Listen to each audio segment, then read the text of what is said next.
ನಮಸ್ಕಾರ. News 18 digital ಕಾಂಟೆಂಟ್ಗೆ ಸ್ವಾಗತ. ನಾನು ಚೈತ್ರ ವಿಶ್ವನಾಥ್. ಕೆಲವೊಬ್ಬರಿಗೆ ಎಷ್ಟೇ ಟ್ಯಾಲೆಂಟ್ ಇದ್ರೂ ಪದೇ ಪದೇ ನಿರ್ಲಕ್ಷ್ಯಕ್ಕೆ ಒಳಗಾಗ್ತಾನೆ ಇರ್ತಾರೆ. ನಿರಂತರ ಪರಿಶ್ರಮ, ಎಷ್ಟೇ ಹಾರ್ಡ್ ವರ್ಕ್ ಮಾಡಿದ್ರೂ ತಕ್ಕ ಪ್ರತಿಫಲ ಸಿಗೋದಿಲ್ಲ. ಆಗ ಮನಸ್ಸಿನ ಭಾವನೆಗಳನ್ನ ಹೊರಹಾಕೋದು ಮನುಷ್ಯನ ಸಹಜ ಗುಣ.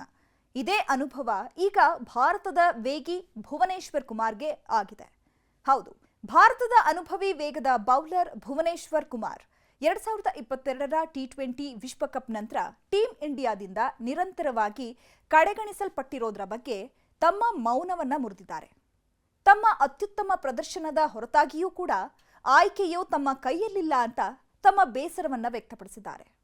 ಟೀಂ ಇಂಡಿಯಾದ ಸ್ವಿಂಗ್ ಸ್ಪೆಷಲಿಸ್ಟ್, ಪರಿಣಾಮಕಾರಿ ಬೌಲರ್ ಆಗಿರುವ ಭುವಿ ಸೋಲುವ ಎಷ್ಟೋ ಪಂದ್ಯಗಳನ್ನ ತನ್ನ ಬೌಲಿಂಗ್ ಕೌಶಲ್ಯದ ಮೂಲಕ ಗೆಲುವಿನ ಹಾದಿಗೆ ತಂದಿರುವ ಅನೇಕ ಎಕ್ಸಾಂಪಲ್ಗಳಿವೆ. ನಿರ್ಭೀತ, ನಿಷ್ಪಕ್ಷಪಾತ, ವಿಶ್ವಾಸಾರ್ಹ ಸುದ್ದಿಗಳಿಗೆ ಮತ್ತೊಂದು ಹೆಸರಾಗಿರುವ ನ್ಯೂಸ್ 18 ಕನ್ನಡ ಈಗ ಆಪ್ನಲ್ಲೂ ಲಭ್ಯವಿದೆ. ದಯವಿಟ್ಟು ಇಲ್ಲಿರುವ QR ಕೋಡ್ ಸ್ಕ್ಯಾನ್ ಮಾಡಿಕೊಂಡು ಆಪ್ ಡೌನ್ಲೋಡ್ ಮಾಡೋದಕ್ಕೆ ಮರಿಬೇಡಿ. ನಿಮ್ಮ ಬೆಂಬಲ ಹೀಗೆ ಸದಾ ನಮ್ಮೊಂದಿಗಿರಲಿ. ಧನ್ಯವಾದ.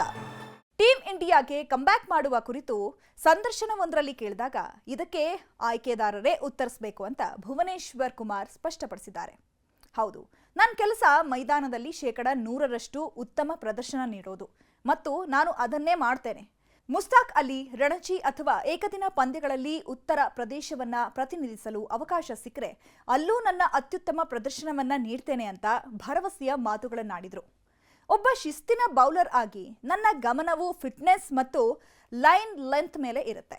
ನೀವು ಎಷ್ಟೇ ಪ್ರದರ್ಶನವನ್ನ ನೀಡಿದ್ರೂ ಕೆಲವೊಮ್ಮೆ ಅದೃಷ್ಟ ಕೈ ಕೊಡುತ್ತೆ ಅಂತ ತಮ್ಮ ಬೇಸರವನ್ನ ಹೊರಹಾಕೋ ಮೂಲಕ ಯಾವ ರೀತಿಯಾಗಿ ಅವಕಾಶದಿಂದ ವಂಚಿತರಾಗಿದ್ದೀನಿ ಅನ್ನುವಂಥದ್ದನ್ನ ಮಾತುಗಳಲ್ಲಿ ಸ್ಪಷ್ಟಪಡಿಸಿದ್ದಾರೆ. ರಾಜೀವ್ ಶುಕ್ಲಾ ಅವರ ಮೇಲೆ ಭರವಸೆ ಇದೆ. BCCI ಅಧ್ಯಕ್ಷರಾಗಿ ರಾಜೀವ್ ಶುಕ್ಲಾ ಅವರು ಇರೋದ್ರಿಂದ ನಮ್ಮ ಪ್ರಯತ್ನಗಳು ವ್ಯರ್ಥವಾಗೋದಿಲ್ಲ ಅನ್ನುವಂತಹ ಭರವಸೆಯನ್ನ ಕೂಡ ವ್ಯಕ್ತಪಡಿಸಿದ್ದಾರೆ. ನಮ್ಮ ಪ್ರದರ್ಶನವೇ ಮುಖ್ಯ. ಯಾರಾದರೂ ನಿರಂತರವಾಗಿ ಉತ್ತಮ ಕ್ರಿಕೆಟ್ ಆಡಿದ್ರೆ ಅವರನ್ನ ಹೆಚ್ಚು ಕಾಲ ಕಡೆಗಣಿಸಲು ಸಾಧ್ಯ ಇಲ್ಲ. ಪ್ರತಿಭೆಯನ್ನ ಕಡೆಗಣಿಸೋದೂ ಕಷ್ಟ ಅಂತ ಕಂಬ್ಯಾಕ್ ಮಾಡುವ ವಿಶ್ವಾಸವನ್ನ ವ್ಯಕ್ತಪಡಿಸಿದ್ರು.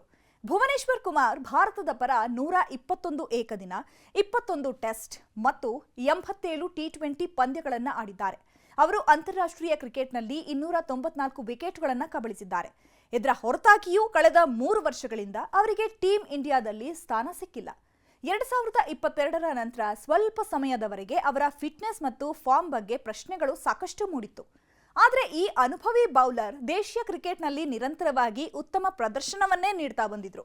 ಇಂಥ ಶ್ರೇಷ್ಠ ಬೌಲರ್ ಇದ್ದಕ್ಕಿದ್ದಂತೆ ಕಣ್ಮರೆ ಆಗಿರೋದು ಹಲವು ಕ್ರಿಕೆಟ್ ಅಭಿಮಾನಿಗಳಲ್ಲಿ ಆಶ್ಚರ್ಯ ಉಂಟು ಮಾಡಿತ್ತು. ಕಳೆದ IPLನಲ್ಲಿ RCB ಪರ ಕಣಕ್ಕಿಳಿದಿದ್ದಂತಹ ಭುವಿ ಅದ್ಭುತ ಫಾರಂನಲ್ಲಿದ್ರು. ತಮ್ಮ ಸ್ವಿಂಗ್ ಬೌಲಿಂಗ್ ಮೂಲಕ ಪಂದ್ಯದ ಗತಿಯನ್ನೇ ಬದಲಾಯಿಸಿದ್ರು. ಟೂರ್ನಿ ಉದ್ದಕ್ಕೂ ತಮ್ಮ ಅನುಭವವನ್ನ ಧಾರೆ ಎರೆದ್ರು. ಆದ್ರಿಂದ ಇನ್ನೊಂದಷ್ಟು ದಿನ ಮೈದಾನದಲ್ಲಿ ಕಮಾಲ್ ಮಾಡುವ ಇಚ್ಛಾಶಕ್ತಿ ಇದ್ದು BCCI ಹಾಗೂ ಆಯ್ಕೆ ಸಮಿತಿ ಅವಕಾಶ ನೀಡಿದರೆ ತಮ್ಮ ನೈಜ ಕೌಶಲ್ಯ ಪ್ರದರ್ಶನ ಮಾಡಲು ಉತ್ಸುಕರಾಗಿದ್ದಾರೆ ಭುವಿ. ಒಟ್ಟಾರೆಯಾಗಿ ಕಳೆದ 3 ವರ್ಷಗಳಿಂದ ಚಾತಕ ಪಕ್ಷಿಯಂತೆ ಕಂಬ್ಯಾಕ್ ಮಾಡೋದಕ್ಕೆ ಹಾತೊರಿತಾ ಇರುವಂತಹ ಸ್ವಿಂಗ್ ಮಾಸ್ಟರ್ ಭುವಿ ಟೀಂ ಇಂಡಿಯಾಗೆ ಮರಳಲಿ ಹಾಗೂ ತಮ್ಮ ಟ್ಯಾಲೆಂಟ್ ಅನ್ನ ಇತರ ಯುವ ಬೌಲರ್ಗಳಿಗೂ ಧಾರೆ ಎರೆಯಲಿ. ಇಂಥ ಉತ್ತಮ ಬೌಲರ್ಗೆ ಇನ್ನಷ್ಟು ಅವಕಾಶ ದೊರೆಯಲಿ. BCCI ಇದ್ರ ಬಗ್ಗೆ ಗಂಭೀರ ಚಿಂತನೆ ಮಾಡಲಿ ಅನ್ನೋದು ನಮ್ಮ ಆಶಯ. ನಿರ್ಭೀತ, ನಿಷ್ಪಕ್ಷಪಾತ, ವಿಶ್ವಾಸಾರ್ಹ ಸುದ್ದಿಗಳಿಗೆ ಮತ್ತೊಂದು ಹೆಸರಾಗಿರುವ ನ್ಯೂಸ್ 18 ಕನ್ನಡ ಈಗ ಆಪ್ನಲ್ಲೂ ಲಭ್ಯವಿದೆ. ದಯವಿಟ್ಟು ಇಲ್ಲಿರುವ QR ಕೋಡ್ ಸ್ಕ್ಯಾನ್ ಮಾಡಿಕೊಂಡು ಆಪ್ ಡೌನ್ಲೋಡ್ ಮಾಡೋದಕ್ಕೆ ಮರಿಬೇಡಿ. ನಿಮ್ಮ ಬೆಂಬಲ ಹೀಗೆ ಸದಾ ನಮ್ಮೊಂದಿಗಿರಲಿ. ಧನ್ಯವಾದ.